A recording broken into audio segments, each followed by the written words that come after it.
Good evening all of you and welcome to today's daily test paper discussion. आज हमने conduct किया था new NDA daily test paper number 51 और इस particular video में हम लोग इसी के क्वेश्चन को डिस्कस करने जा रहे हैं। तो let's start our today's video with our first question. तो पहला क्वेश्चन था जो कि काफ़ी सिंपल सा है। You have been given a quadratic equation जो कि स्टैंडर्ड फॉर्म में दिया हुआ है और उसने बोला हुआ है कि इस क्वाड्रेटिक इक्वेशन के रूट्स अगर इक्वल हैं तो what is the value of m। तो हमें ये पता होना चाहिए कि किसी भी क्वाड्रेटिक इक्वेशन के रूट्स जो ax² + bx + c के फॉर्म में है उसके रूट्स अगर इक्वल होते हैं तो हमारा जो d होता है जिसको हम लोग डिस्क्रिमिनेंट बोलते हैं that must be equals to 0। तो b² - 4ac होती है डिस्क्रिमिनेंट की वैल्यू। तो इस इक्वेशन में b के जगह -2 × 1 + 3m है। स्क्वायरिंग करने के बाद ये हो जाएगा 4 × 1 + 3m का होल स्क्वायर -4a मतलब 1 + m into c that is 1 + 8m equals to 0। तो कॉमन लेके हम 4 को गायब कर सकते हैं, ये 4 कैंसिल हो जाएगा और इस ब्रैकेट को खोल दो। तो 1 + 9m² + 6m -1 -8m -m -8m² equals to 0। अब ये 1 से 1 गया, बच गया हमारे पास 8m² और 9m² को माइनस करके 1m² और यहाँ से -3m इक्वल्स टू 0।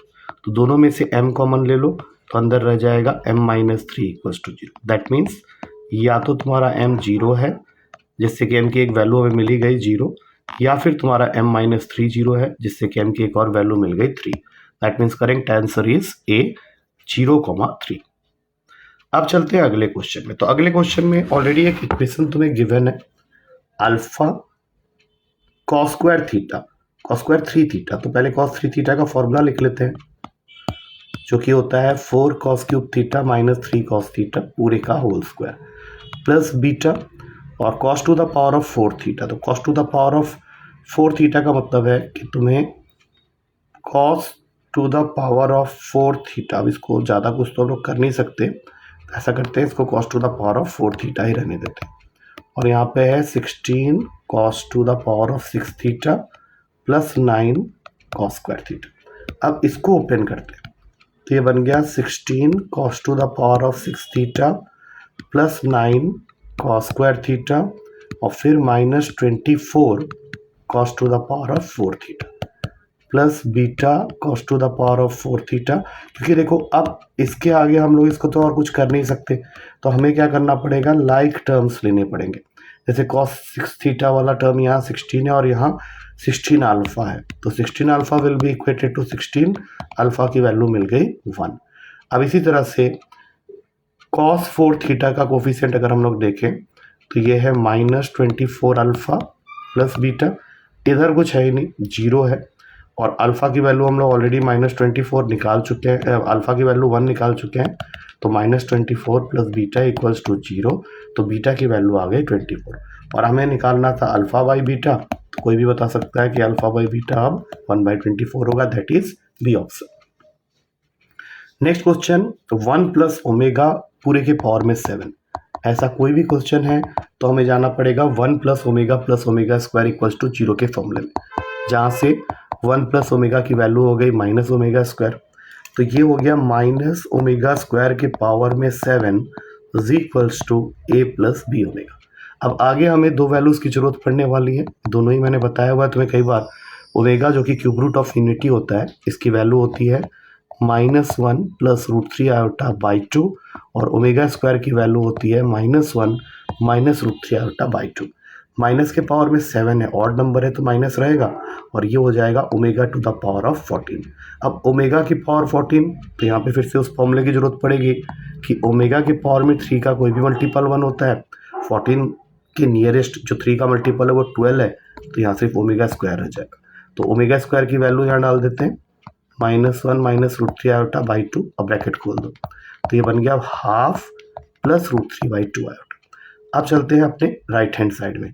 तो राइट हैंड साइड में A है, B है, ओमेगा की वैल्यू है, तो ओमेगा है हमारा -1/2 + √3/2 आयोटा। तो अगर हम ध्यान से देखें तो कोफिशिएंट्स को इक्वेट करते समय जब ब्रैकेट खुलेगा तो A - b/2 वो वाले टर्म हो गया जो कि रियल है और इमेजिनरी टर्म जो आयोटा के साथ है जो कि ब्रैकेट खोलने पे मिल रहा है मुझे √3/2 आयोटा इंटू बी। तो अगर मैं इनको इक्वेट करने की कोशिश करूँगा क्योंकि ये है मेरा मेन इक्वेशन, तो रियल पार्ट जो कि a-b/2 है वो इक्वेट हो जाएगा 1/2 के साथ, और इमेजिनरी पार्ट जो कि है √3/2b वो इक्वेट हो जाएगा √3/2 के साथ। तो ये दोनों कैंसिल हो गए, b की वैल्यू आ गई 1, और जैसे ही b की वैल्यू 1 आई इसको यहाँ पुट कर दो, तो यहाँ से मिला a-½ is equals to half, जो कि नेक्स्ट स्टेप में a की वैल्यू को बना देगा 1। तो 1,1 बी ऑप्शन में है जो कि a और b की वैल्यू को बता रहा है। तो करेक्ट आंसर इज बी। अगला क्वेश्चन है नॉन लीप ईयर, मतलब नॉर्मल ईयर जिसके 365 डेज होते हैं। लीप ईयर होता तो 366 डेज होते। तो एक नॉर्मल ईयर में या नॉन लीप ईयर में 52 वीक प्लस 1 डे एक्स्ट्रा होता है।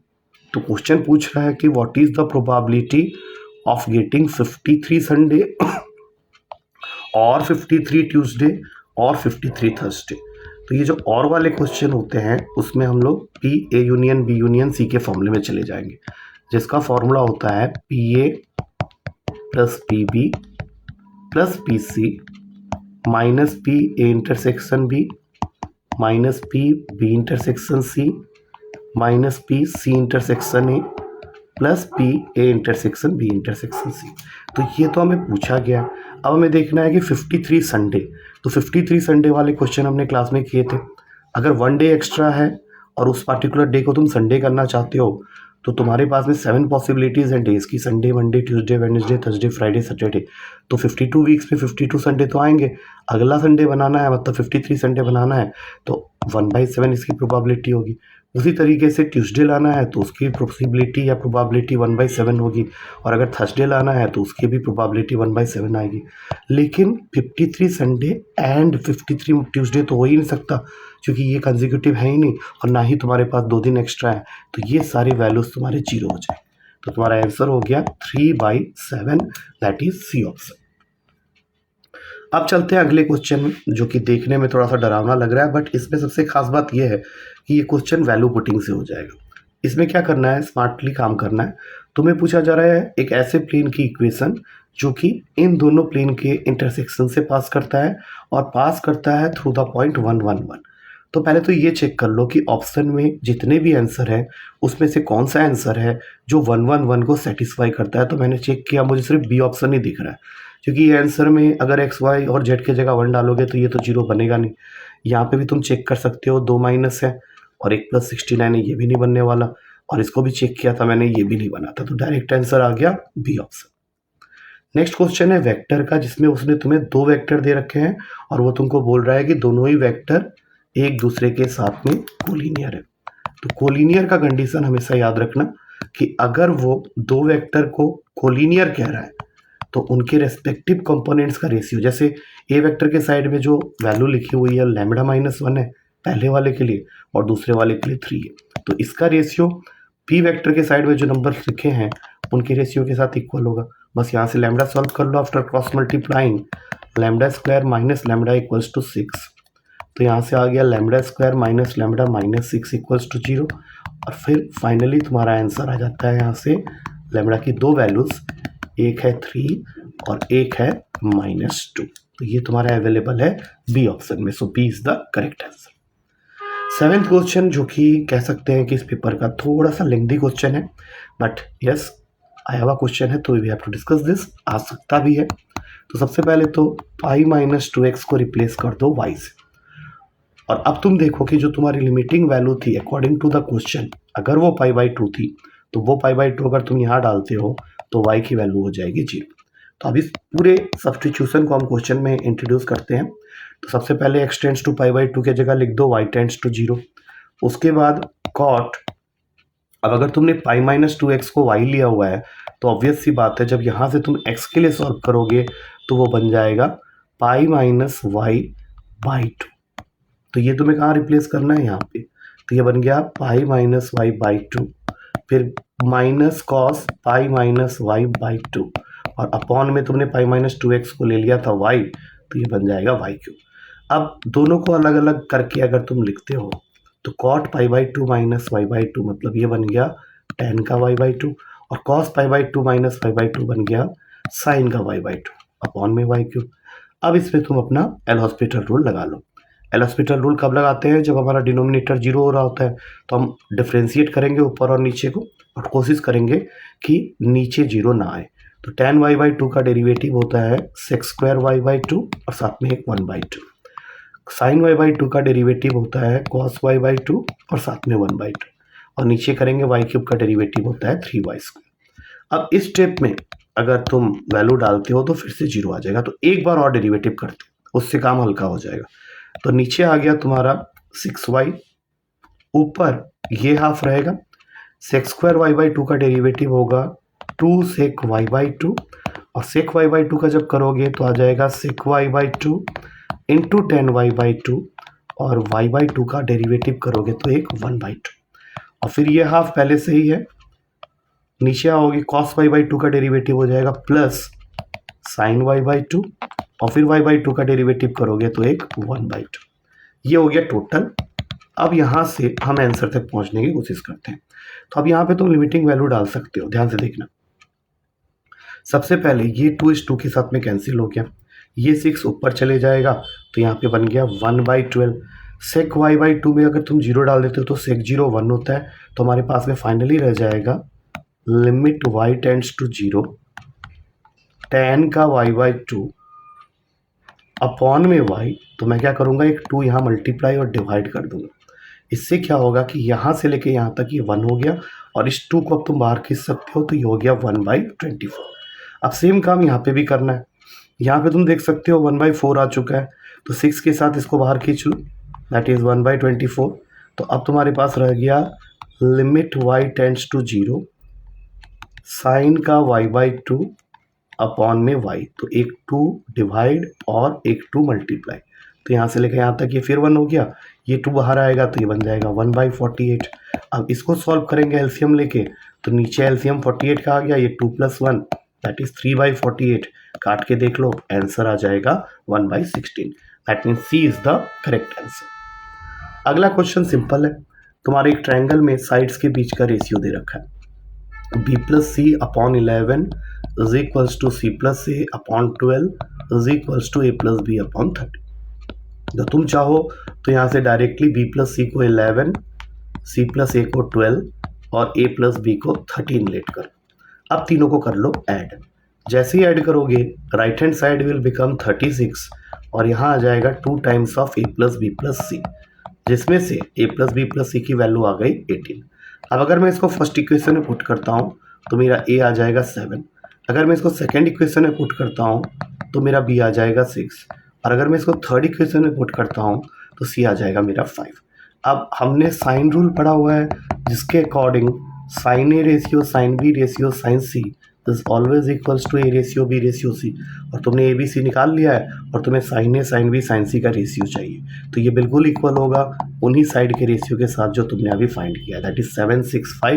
That means C is the correct answer. अब चलते हैं 9th क्वेश्चन में। अब देखो इस क्वेश्चन में A B C A P में तो दिया है लेकिन बाद में रूट डाला हुआ है, तो ऐसे क्वेश्चन में जहाँ रूट इन्वॉल्व हो जाता है वहाँ पे तुम ए बी सी की आज से ए पी में जब वैल्यू लेनी है तो ये वैल्यू लिया कर। मतलब ए को ले लो 1 which is a perfect square, B को ले लो 25 which is again a perfect square और सी को ले लो 49 that is also a perfect square. क्योंकि अगर तुम इसका रूट करोगे दैट इज़ रूट ए तो ये 1 हो जाएगा, रूट बी करोगे तो 5 हो जाएगा और रूट सी करोगे तो 7 हो जाएगा। और दूसरी बात इन सब के बीच का जो कॉमन डिफरेंस है वो सी। अब हम लोग फर्स्ट स्टेटमेंट की वैलिडिटी चेक करते हैं। पहला स्टेटमेंट बोल रहा है कि 1 by A B 1 by 25, 1 by C A 1 by 49, 1 by B C 1 by 25 into 49।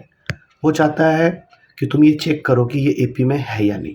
तो ए पी के लिए कंडीशन क्या होता है कि twice of the middle term that is 2 by 49 must be equals to the sum of the other two that is 1 by 25 plus 1 by 25 into 49। तो check कर लेते हैं एक बार। इसका एलसीएम हो गया 25 इंटू 49, तो यहाँ 49 आएगा, यहाँ 1 आएगा, तो टोटल वैल्यू आ गई 50 बाई 25 इंटू 49।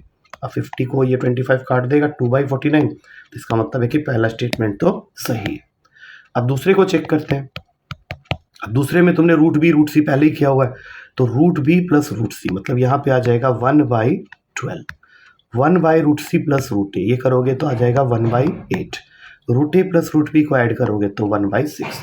अगेन कंडीशन के हिसाब से twice of the middle term that is 2/8 that is 1/4, और इन दोनों को चेक कर लो ऐड करके कि क्या ये इसके इक्वल आ रहे हैं, तो 1/12 प्लस 1/6 एलसीएम इज 12, तो यहाँ पे आ जाएगा 1 + 2 दैट इज 3/12, और इसको काटोगे तो आ जाएगा 1/4।